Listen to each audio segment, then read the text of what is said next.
If you are having challenges during brooding, then this is the right video for you. Practically, there is no single key success to brooding, but paying proper attention to these 7 keys to successful brooding management will give you the desired result you so much need.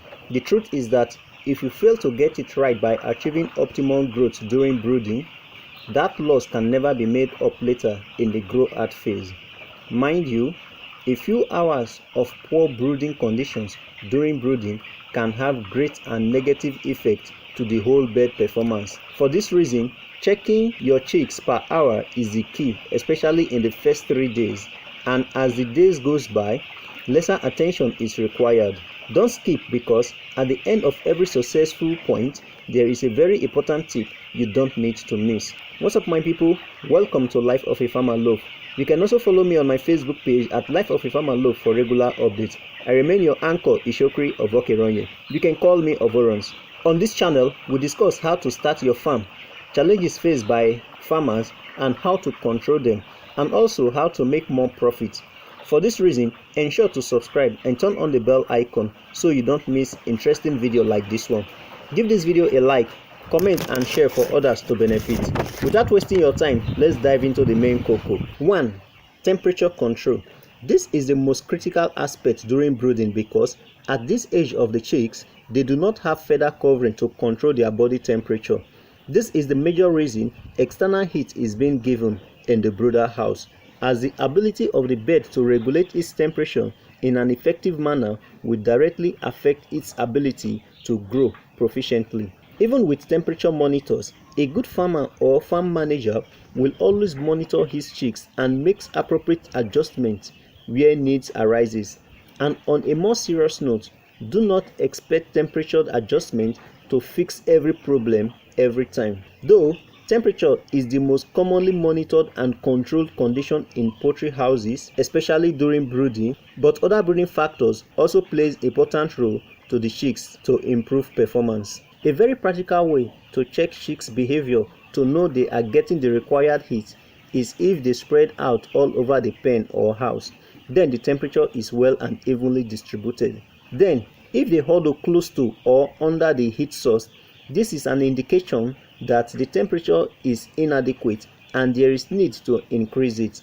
But if they move to the extreme, far away from the heat source, this is an indicator that there is excessive heat, and in this process, it is either the heat source is removed, lowered, or the door is open for fresh cool air to come in. The last point is that once you notice that chicks huddle to one side, this implies that there is drought and there is need to expand the space. One important point I want to share with you at this point is that I always advise farmers to preheat the brooder house 24 hours before the arrival of your chicks. This will enable them to quickly adjust or acclimatize immediately you unbox them. The second key is litter management. The first role of litter management is to provide comfortable conditions for the chicks and also to reduce the effect that the moisture in the litter and ammonia have on them. In fact, good litter management sets the stage for success in brooding. The rule of thumb is that litter materials must be fresh, dry and comfortable for the chicks. A good way to test your litter is to hold and mold in your hands. If it falls off, then it is dry and good to use. But if it forms a lump after release from grip, then it is not advisable to use. Here is tip number 2. It is best to spread your litter and heat before chicks arrive. Any caked litter should be removed as soon as possible, as accumulation of caked litter could lead to ammonia buildup, especially when there is poor ventilation. This then leads us to the third key to successful brooding in poultry, which is ventilation.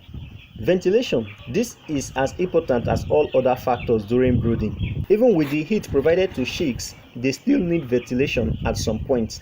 At some point, especially when you notice chicks' irrational behavior and there is ammonia buildup, allowing free flow of air either by creating an opening or just simply opening the door of the pen will be very helpful. And minimum ventilation should be used during brooding. Tip number 3 is that in the brooder house, a very small opening can be created both in opposite direction to allow minimal air in and excess heat to escape. The fourth is air quality. This is where ammonia comes in. excess ammonia with too high or too low relative humidity can become a serious problem. Ventilation is the only way through which air quality problems can be corrected, and this is by increasing the ventilation rate. Too high of ammonia as well as carbon dioxide levels in the brooder house affects the chicks' growth and health. Of a truth, these two problems relating to air quality can actually be minimized by proper litter management and adequate but minimal ventilation. Tip number 4 here is that the best time to check the air quality of the brooder house is the early morning once you open the door for the first time, and ventilation can be implemented to control it. The 5th and 6th points, which I combine together, are feed and water quality and availability. It's not just about making feed and water to meet the desired quality, but they should be readily available. Feed and water quality and availability runs hand in hand, and they are both of equal importance. The quicker chicks have access to feed and water of high quality, the better start they will have.